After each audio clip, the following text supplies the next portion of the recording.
John Maxwell says, what we focus on expands. I love this quote by John, as I love many quotes, but I love it because what we're talking about today in today's podcast is how to develop an abundance mindset. I'm so glad you've joined us here on the Maxwell Leadership Podcast. Our podcast is committed to adding value to leaders who multiply value to others. My name is Mark Cole, and today, as John talks about developing an abundance mindset, I am so excited for you to hear what he has to say, take notes on what he has to say, and begin the process of changing your mindset. Because as John says in the lesson today, what you see becomes reality to you. I want to change your reality today. I want to help you focus. John wants to help you focus on abundance. Now, after John is done teaching, I can't wait because one of the greatest thinkers in the area of abundance, positivity, is a guy I get to work with day in and day out. His name is Chris Robinson.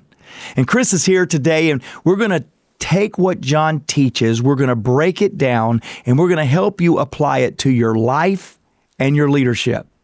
Don't miss out on the bonus resource or the option to watch this episode on YouTube. You can go to maxwellpodcast.com/abundance to access this and many other resources. Okay, family, get ready, grab your pen, and whether you're listening, whether you're watching, get ready. Here is John Maxwell.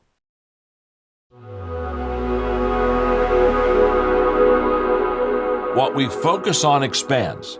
So for these next few minutes, focus with me on abundance. If you and I are walking down a street and we're just breathing, okay, we're just walking, talking, we're breathing. Not one time do you look at me and say, John, do you think there's enough air to breathe? Not one time do I look at you and say, wow, we measure your breaths because, gosh, we could run out of air. No. It never enters our mind because we have grown up in an environment of abundance, that there's plenty of air for all of us. But let's just say, for example, we're scuba diving. And in the scuba diving, all of a sudden, maybe one of the tanks malfunctions, and instead of having two tanks, we got to have one tank to get back up to the surface. And now all of a sudden, we're being very careful, and we are measuring our breaths, and we are asking each other, do we have enough air in that tank? Now, what I've just described is a scarcity mindset. And let me just say this. During adversity, it's okay for a brief time to go into scarcity. And the reason it's okay is because just as the scuba diving illustration is, we understand we got a problem. We only have one tank of air. We've got to get back to the surface. So now we have to measure our breaths. Now we are asking the question, is there enough air? And what I want you to know is during difficulties, during surprises, there's a tendency for us all to say, oh, what do I have? How much do I have? It's okay to have a scarcity mindset in emergency. It's not okay when the emergency is over to stay in that type of thinking. That's what I don't want you to miss. And so many times, I think, we allow what happened behind us or the experiences that we've had to begin to cause us to lead differently instead of leading abundantly. Again, we go back to the illustration I've given you before. Am I a river or am I a reservoir? A reservoir has a scarcity mindset. Hold the water. You may need it for not a rainy day. And the river is just flowing and giving and depositing water wherever it can or wherever it should. So we want to focus in this lesson purely on abundance. There are three very simple statements. They all kind of just go together. Just let me give them to you. Then we're going to build off of them. We're going to do some teaching. The first statement is that I see what I'm prepared to see. I don't see everything, and you don't see everything either. We don't see what is. We see what we're prepared to see. That's why two people can be in the same meeting and see totally different things. Now, this is important because if I'm prepared to see scarcity, I will constantly see that there's not enough. If I'm prepared to see abundance, I will constantly see that there's more enough. Now, let me give you the second statement. What I see becomes reality to me. It's real. And so when somebody comes up to me and they have a scarcity mindset and they say, you know what, I think I don't think we're going to be able to make it. I look at them and I say, I think you're probably right. You won't be able to make it. Someone else comes up and they say, my gosh, I think this is the sky is the limit. Yeah, I think you're right. The sky's, you see, we not only see what we're prepared to see, but whatever we see, it becomes reality to us. So when a person lives in a scarcity mindset, what they're saying isn't wrong. I watch people trying to correct them all the time. No, what they see is what they see. It's reality to them. Just as a person in an abundance mindset, what they see, that's a reality too. Which brings me to the third statement. And the third statement is, how I view things determines how I do things. So all of my behavior comes out of how I see things. That's why this abundance mindset is absolutely huge. Stephen Covey, in his book, basically what he says is very simple. He said, in a world of scarcity, you constantly miss opportunity, even when abundance is all around you. What's he saying? You're not lacking opportunity because opportunity is not there. You're lacking opportunity because you're not seeing opportunity. You have a scarcity mindset. You see, scarcity equals the negative, which equals what I would call fearful emotions, where abundance equals belief or faith, which is positive emotions. So we both have it. I have within me, you have within you a scarcity emotion, and you have also an abundance emotion. You've got them both in you. There's no such thing as you are void of one. I have both belief and I have both fear. Okay? That's not the question. The question is, which of the two is the stronger? Because the stronger emotion always wins. Not sometimes wins, not usually wins. The stronger emotion always wins. So if my scarcity fear emotion is greater than my belief abundance emotion, then to be honest with you, I will recognize that some people are abundant, but I'll go right back into the fear pattern. And the reverse is also true. The stronger emotion always, not sometimes, the stronger emotion always wins. So, how do we control that? We control our emotions by our emotions. The next time you're really trying to figure this out, just take the word emotion and strike the letter E. Motions create emotions. Motions determine emotions. So I'm going to give you 6 very simple motions to just absolutely activate on, and those 6 motions will give you that abundance that you need as a leader to take your people to the level you really want to take them to. Number 1, offer words of appreciation. Offer words of recognition. Let people know how much you value their contribution. The people around you, they want to know all the time that their work matters, that they matter. What you appreciate appreciates. Who you appreciate appreciates. So constantly get into that compounding, appreciating action, activity to continue to have an abundance mindset, because the more that you appreciate, the more that you see abundance. Just like the less you appreciate, the more that your world begins to shrink around you. But number 2, though, is a good one. Choose to see opportunity. Now, isn't this interesting? Choose to see opportunity. Most people are hoping that opportunity finds them. We almost have like a 4-leaf clover mindset about opportunity and possibility. And we just kind of hope that we're at the right place at the right time with the right people doing the right thing. And all of a sudden this opportunity appeared before us and we go, oh my gosh, look what just kind of like fell into my lap. I'm not saying that at all. If you want to have an abundance mindset, you don't wait for opportunity to find you. You choose to find opportunity. You choose to see opportunity. So the next time that you're faced with an obstacle, next time you're faced with some kind of a difficulty, a barrier, a roadblock, a dead end, whatever, the next time you see that negative, which would cause you to go into a scarcity mindset, flip it. Just flip it and see it as an opportunity. The third thing that I want you to do is remind yourself that there is more than enough. The greatest solver of problems is growth. When people start growing, secondary things truly become secondary things. So I want you not only to repeat after me that there's plenty for everyone, but I want you to begin saying that not only to yourself, but I want you to begin saying that to your team.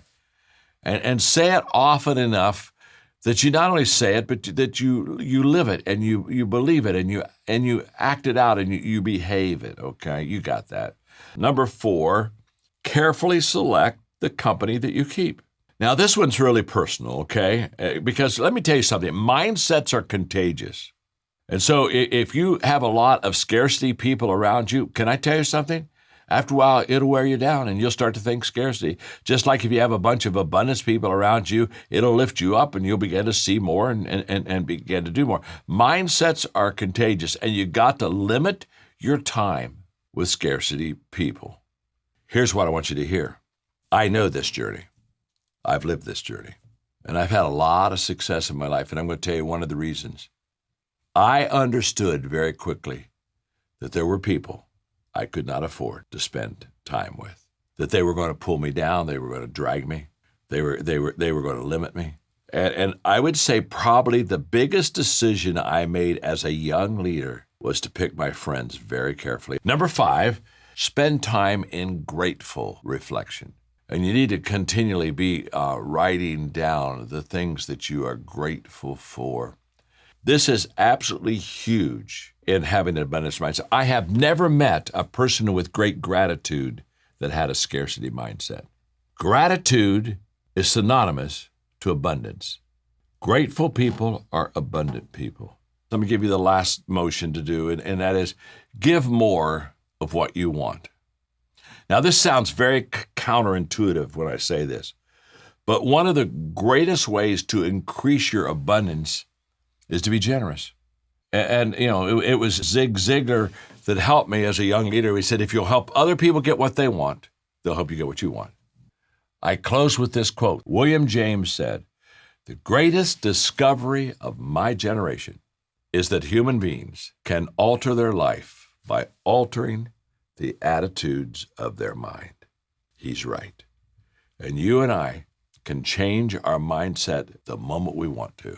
So let's just determine we are going to think, live, and be part of the abundance mindset. Hey, podcast listeners. Many of you listening right now would probably love the autonomy that comes with owning your own business or becoming a coach that helps other businesses succeed. Well, we have a phenomenal strategy where you are 100% in control of your own business, earning income on your own terms, and have access to the people, tools, and resources you need to build a thriving leadership development business. When you become a Maxwell Leadership Certified team member, you join a global community of entrepreneurs led by our expert team of mentors and faculty, including John C. Maxwell. You'll also get one of the top leadership certifications in the world next to your name, giving you the boost you need to get started. Visit us online at maxwellleadership.com/join the team to find out more. Hey, welcome back, podcast family. I hope that you enjoyed John's teaching today as much as I did. I was thinking as I was listening, and as I always do with my co-host, which today is Chris Robinson. I'm so excited, Chris, you're here. But as I was listening, I was thinking about a mindset that I had after a meeting just yesterday, and how right as John was teaching, I thought, boy, if I change that perspective of that meeting, everything about that meeting and the results and the success and the next steps of that meeting changes with one mindset change. Right. And so today, I hope as you listen to John, I hope that you too were impacted by that. I'm so glad I don't get a chance to spend time talking leadership to Chris Robinson. Those of you that don't know Chris is, he's an entrepreneur at heart. He's passionate about leadership in his whole being. And just about 4.5 years ago, Chris and I looked at each other and said, hey, we need to be leading beside each other, and we need to be making a difference in our coaches' lives. For those of you that don't know, John Maxwell, about 14 years ago, decided to start a coaching company. And now today we have 53,000 plus coaches certified in over 160 countries. And Chris is the leader of that incredible community. But here's that's all good. That's all what you do. But let me tell you who Chris is. When John and I were talking about getting people to to focus on the 5 areas that John loves: communication, leadership, equipping, attitude, and relationships. CLEAR. For those of you watching, I just counted it out, 5 fingers. We looked at the area of attitude, and John looked at me that day and he said, Mark, there's only one person I know that every time I'm with them consistently lives out attitude the way I think it should be lived out. And it was you, Chris. And I've told you that before privately, but I'm telling our podcast family, you are in for a treat because my co-host, my co-leader, we lead beside each other every single day. We just don't get time like this every single day to talk leadership. We're going to talk about this idea of creating an abundance mindset. And Chris, you're going to have questions for me. I got all that. But I'm going to start with you because I think you're an expert at this. You're an icon to me in this area.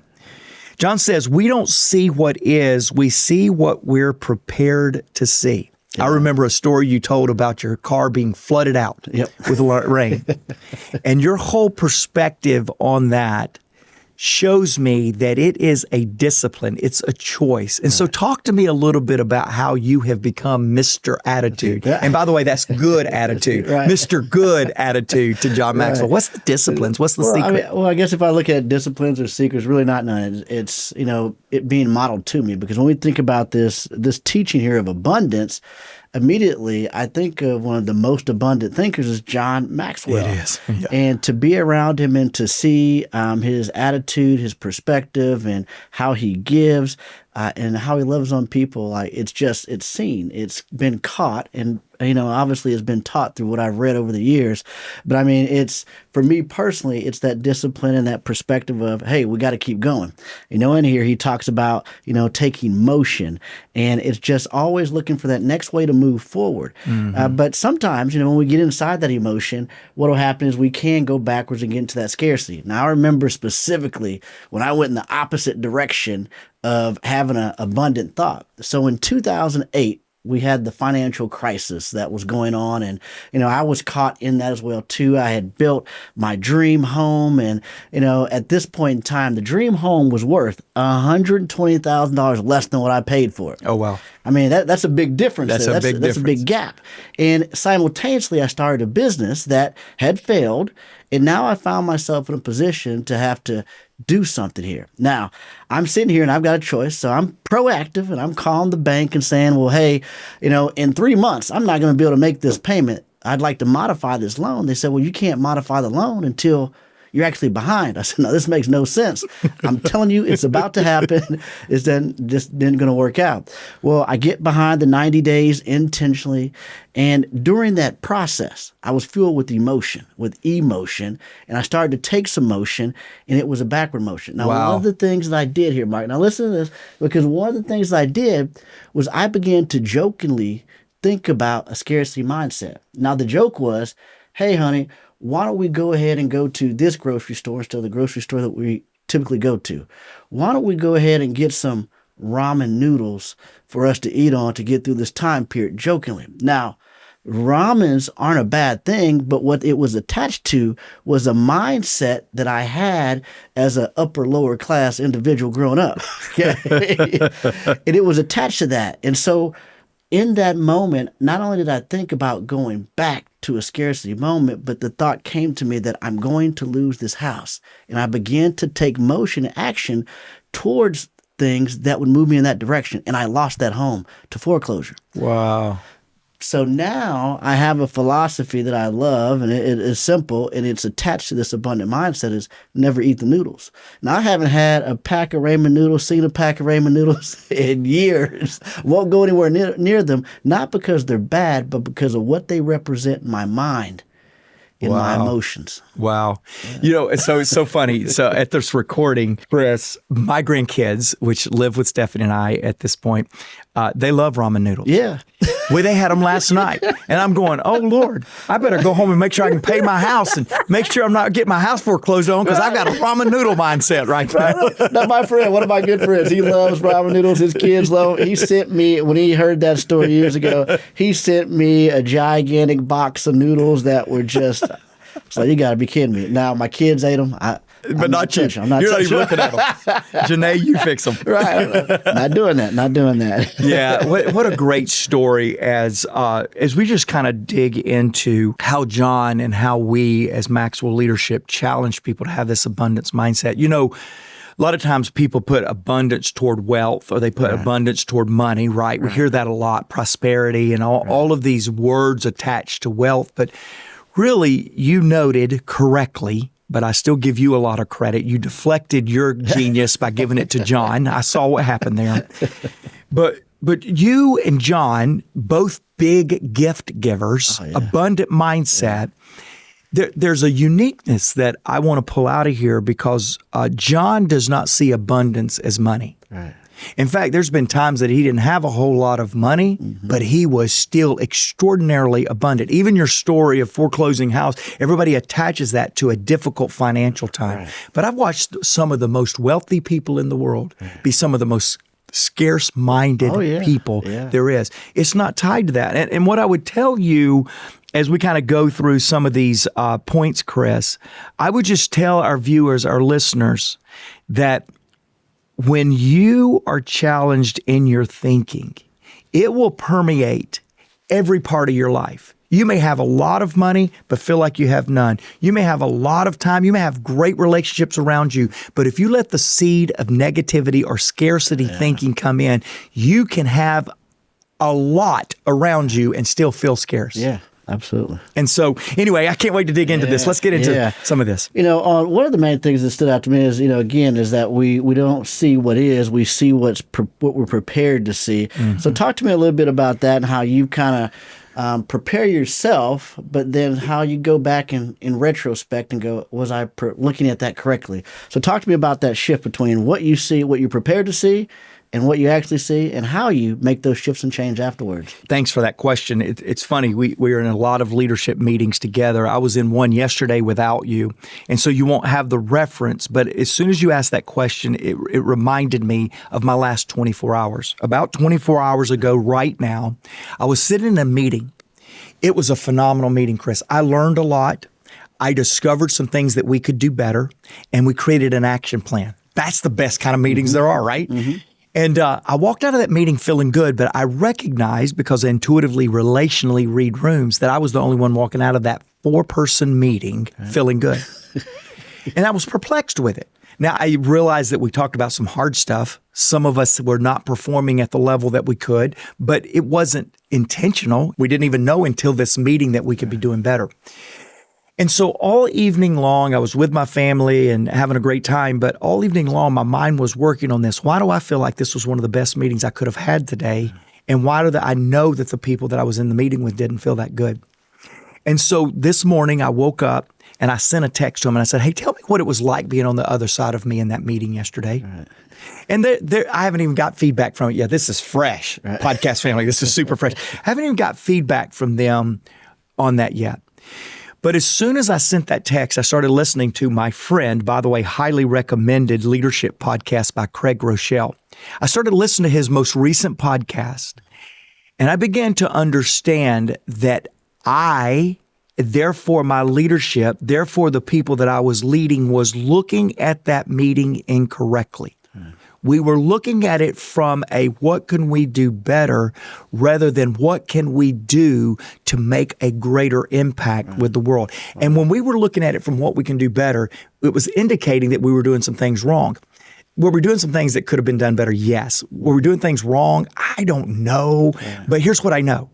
When you begin to take on a difficult conversation with the results that will come because of improvement rather than what do I need to perfect from what I did yesterday, you change the mindset from scarcity, what did I do wrong, from negativity, I couldn't have been very good yesterday, to abundance, what is the opportunity if we do it?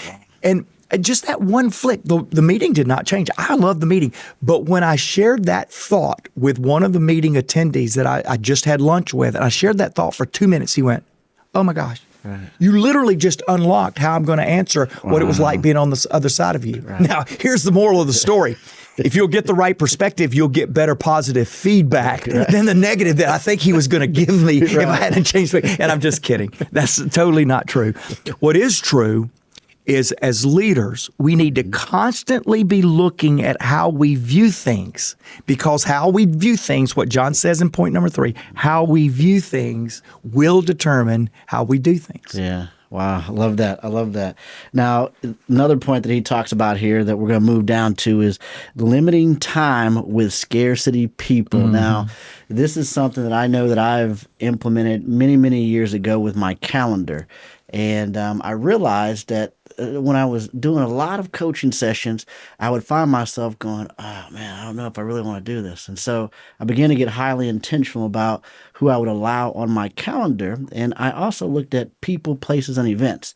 And what I began to do is I began to color code it with red, yellow, green. And what my intent was to do was to stack my calendar every single day with green people. Those were the people that were, you get around them, you have a great time, you're talking about big ideas. And they take you up, not bring you down, right? Right. And so I was pursuing greens. Then would highlight people yellow. Nothing good happened, nothing bad happened. I'm not going to block those relationships, but I'm not going to pursue them. And then you got your reds, where every time you get around them, it's that negative scarcity thinking, and they just drag you down. And so when I got more intentional about that, that's when I began to see more abundance in my joy, in my peace, and in my time, whenever I implemented that strategy in my life. Talk to me about some of the things that you've done to eliminate or remove, not get rid of people, but love people from a distance, to limit your time with scarcity people. Well, first I got to ask you, am I red, yellow, or green? We got red hair. You got red hair. Oh, no, I'm in trouble with the podcast family. Now I know why Chris won't meet with me. So I love that, by the way. I've never heard you say that. And that's so practical in whether you don't ever meet with reds or not, which could be the summation of this whole podcast. Knowing whether people are lifting you, not adding anything to you, or taking you down is a real good assessment. Not to judge people. I would never create a podcast to tell you how to judge people, but I would tell you how to protect yourself. Right. And some people are bent on bringing other people down to the level of their positivity, and there is no positivity. Right. Let me tell you another slant on that, if you will. I'm a super positive person. In fact, one of the things that I love about leading beside you is when I keep hearing this is bad, the sky's falling. I just call you and you go, Mark, it's not that bad. Right. I just promise you there's a better perspective. I cannot remember calling you ever. Right. And you going, the sky's falling, Mark. This sucks. This is terrible. I can't remember that. Right. I can recall calling you sometimes when I went, man, it really sucks, but I want somebody that believes it doesn't suck, because I thought it was stinking. Right. But let me capitalize on this, because I'm a positive person too, and I thrive in positivity, and I don't thrive in challenges or negativity. I work hard at those. Yet, I've learned in my positivity pragmatism that realism is a missing link sometimes to my leadership, right? I'm sure you can relate to that. Yeah. I can remember I added a teammate, very high level, an executive level teammate, several years ago to my team. By the way, don't try to guess who this is. They're no longer on the team, not because of what I'm getting ready to say, but because they had a brilliant opportunity that pulled them away. But I hired somebody on my team in a finance position that was a contrarian. That's the way I described him. Right. I said, let me tell you one of the things I love the most about you. And he remains a very good friend of mine to this point. And I still say this sometimes. You brought a different perspective than mine almost every time we were discussing something. Right. Now, some leaders can see that as a negativity. They want the rubber stamp. They want the red. Sure. I needed that in my life to level my pragmatism, my opportunistic mindset to become a little more realistic. And we were a brilliant team together for many years before, again, he got an incredible opportunity that he no way could say no to. And I look back sometimes still to that point because I've never had a more contrarian. I'm telling you, if I wanted to level my mind on how good an opportunity was, I just needed to make that phone call because he would tell me all the things that was wrong with it. But I loved it. I coveted it because my personality is very powerful, very convincing. and his was just as powerful and as convincing. And I found that it really leveled me. So as you deduct what Chris and I are saying right here now, I'm going to tell you, you need to assess the people that lift you and the people that take you. John says that you got the elevator people. They're either going to take you up, they're going to take you to the basement. And John says, like Chris, don't be around the basement dwellers. Get rid of them. And I would tell you that's true. I really would. I would also tell you that some of us leaders, type A, driven, optimistic, on compare, probably putting some people around you that will level you, will help you, but never, ever let someone take the abundance and the opportunistic side out of you, because that's lifeblood right there. Right. Now, I do want to add to that from because I think I don't want people to get the message that is often taught out there is you need to get opposites of you. You need to get opposites of you. And I made that mistake as a very young leader going, well, I want to hire people that are completely opposite of me. And it didn't work well for me because I had one nuance wrong that I learned from John Maxwell in the 21 Laws. It says that hire people that are gifted differently than you are, but value, you have the same values, but they think differently than you. Because when I would hire people that were opposites, there might be a value mismatch, there might be a thought mismatch as well too. Like they're real, but we also didn't value the same thing. So he says hire people that think differently than you but share the same values. How would you add that to the mix? Because I think people go bipolar. We're going, I got to hire an opposite in order to level me out. Good grief, Jake. Extend the time. We got to have a lot more time here, because let me tell you why I love this right here. And we may even wrap with this because this is such a brilliant pull out that you're doing right here, Chris. I've told this story before on the podcast, and so some of you will remember that. Our new people may not. Your question reminds me of a story about Rudy Giuliani, former mayor of New York City. Now, I'm not endorsing his politics. I'm not endorsing his character. He's come under a lot of fire politically and character things that he's done in recent years. I do endorse the way he led New York City in a very difficult time. Sure. And he went in and he said, we're going to reduce the crime rate by half. We're going to go in and we're going to clean up our court systems. We're going to clean up our streets, and we're going to empower police officers to do what we've asked them to do. And he had 5 existing leaders on his team that had been there from the previous mayor. And they all looked at him like, who are you? What truck did you just fall off of? And is it a concussion or just a really bad head bang? Right. And he said, okay, wait just a minute. I got to ask you a question. If you don't agree with this, and you don't agree that we can cut it in the next 4 years during my first term, 50%, and we can clean up the streets, clean up the mindset of New York. He said, I want to know right now. And 2 people raised their hand and said, it's not possible. Yeah. He said, okay, let's talk about your termination. Is it a resignation? Is it a termination? How do we do this? Right. The 3 that said I can do it are the people that did. I think on vision, on values, on optimism, which is what we're talking about, abundance, you can't go that whole, I need somebody that's pessimistic. Right. Oh, I need somebody that don't believe in the vision. Right. That is bogus. And so back to your question, which is a brilliant question. I want people that philosophically look different than me and think different than me to lead beside me. Right. I don't want people that are skeptical of the vision and skeptical of the potential of making powerful, positive change in the world around me, because they will take me down. In values, in vision, you got to get people aligned in administrative and operations, and whether it's done with execution or sales. Boy, I want different people around me like that. I love it. Yeah, I do too. So let me ask you one more question, because I came into this podcast really wanting to ask you this. John says one of the greatest ways to increase your abundance is to be generous. Now, John just recently wrote a book. I try to talk about this book every chance that I get. The book is called High Road Leadership. If you don't have it yet, podcast family, please get that book. In fact, Jake, can we put that book in as a special? We'll give you a discount for this. I want to make that book available to you because John wrote a chapter it's chapter 5 for those of you that already have the book, called Give More Than You Take. And now for a gift giver like you and like John, I'll never forget one of the greatest gifts I've ever gotten. We'll talk about it at another time. I think we did talk about it on a podcast. One of the greatest gifts I ever got was from you. And I really wish we had time to talk about it. But you're constantly thinking of ways to express love, appreciation, and value of others through gift. Yeah. And so this idea of giving more than you take that John talks about, how do you increase your abundance? You share things with people that increase their value. And outside of John, because he's extremely good at it, outside of John, I don't know if I know of somebody any better than you.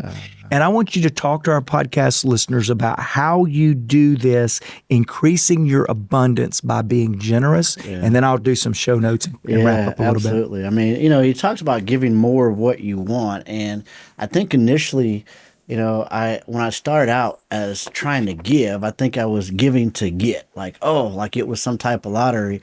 But there was a joy that came from giving, and then it just became a way of life. And so I love gift giving. I love doing it abundantly because it just brings joy. It opens up doors, but I'm highly intentional with it. So I'm not going to get just a gift for the sake of giving one. I want something that's unique. I want something that's special. I want to create an experience for you that you cannot have on your own. This is all things that John does and that I've seen him do. And so for me, it's just a discipline of doing that. I think about, a book that I think really helped me out on this. He's a friend of yours, friend of the company that just recently passed away. Oh, yeah. John Ruhlin. He's got a great book called Giftology. Yep. And that book was just, it gave tangible words to some of the things that I was wanting to do for people. And it's all about gift giving. Now, this abundant mindset that I have when it comes to giving just doesn't come for physical gifts, but every single time that I'm talking with an individual, they're sitting in front of me, I'm thinking of what resources could I give them? Who could I introduce them to? What problem can I help them solve? Is there a podcast that I can send them? Is there a book that I can send them? Is there something that they wish that they could have, but they may not go out and do on their own because of their circumstances? And so I'm just consistent. Look, every time I talk to someone, I see faces, I see resources, and I'm looking for how I can add value. And I just love it. I enjoy it. It's brilliant. It's practical. And it's not just something to say. You do it in incredible ways. There's been more people exposed to green rooms, back rooms, on stages, to an experience they could have never had because you wake up and do that intentionally. Yeah. Hey, we need you to help us get better, podcast family. In fact, our team has developed a survey that's just going to help us get better in several areas at Maxwell Leadership. And I told our team, I said, I guarantee you, if we want good, honest feedback, let's go to our podcast family and they'll give it to us. And so we're going to put in our show notes a survey that we would love for you to take. And we're not just going to ask you to do something and give nothing. We're going to give you a free digital resource for your feedback. So you can even be nasty. You can be flat out negative, no abundance whatsoever. Right. And you'll still get the free digital resource because we do want to add value to you. And I know you won't be nasty. We just learned a lesson on abundance. But every once in a while, anything that we're doing, we just want to take a moment and hear from you. That's what we do every week. In fact, this week, we heard from JJ. JJ listened to the podcast, Become a Leader Communicator. By the way, we'll put that podcast in the show notes because it was brilliant. And this is what JJ said. Really good conversation today with lots of pointers. Thanks for that abundance thinking there, JJ. Could you do a more clarifying podcast on the connection of authenticity and how it connects to preparedness? Example, when you go to a friend's house, you don't prepare to have a conversation or interaction. You just go and be relatable. So how is it different from doing and being authentic things when being prepared to speak to an audience or going to a business meeting, a podcast, or an online meeting? Here was JJ's question. How prepared is too prepared to also have authenticity? I love this question. By the way, JJ, you inspired me to look at the rest of my podcast family, especially you viewers watching on YouTube, and then those of you listening and saying, where are the rest of your questions? I have access to one of the greatest leadership experts in the world, and we want your questions, and we'll answer them on this podcast. So send in your questions like JJ did. JJ, this question on how prepared is too prepared to also have authenticity comes in the form of being authentic. John was asked the question one time, hey, will you write a book on business ethics? John says, I can't write a book on business ethics. There's no such thing as business ethics. And the publisher that was asking John that said, what do you mean there's no such thing as business ethics? John said, there's only ethics. You either have them or you don't. And when you have ethics, they work in business, so happy day. When you don't have ethics, they don't work in business or life. What I would tell you, no matter how prepared you are or unprepared you are, you can never lose authenticity. You don't prepare authenticity. You live authenticity. You don't want to be more authentic at your friend's house than you are on stage speaking to 5,000 people. Authenticity is a core character, a core competency, a core reality to how anyone should communicate, meet with major leaders, or relate with a friend. And so, JJ, we will take you up. Jake, you got to grab this. We will take you up on talking more about authenticity compared to preparedness. But just to answer your question, go be authentic. Wherever you are, be there and be you. Because JJ, you and every other one of our podcast listeners, we need to bring powerful, positive change to the world around us because everyone deserves to be led well. Are you ready to elevate your leadership to new heights? Join the movement towards high road leadership with John C. Maxwell's latest book.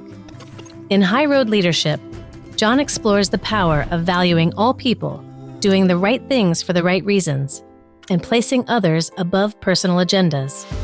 Learn how to inspire positive change and bring people together in a world that divides. Order now and receive exclusive bonuses, including a keynote on high road leadership by John Maxwell himself and a sneak peek into 3 impactful chapters. Take the first step towards becoming a high road leader.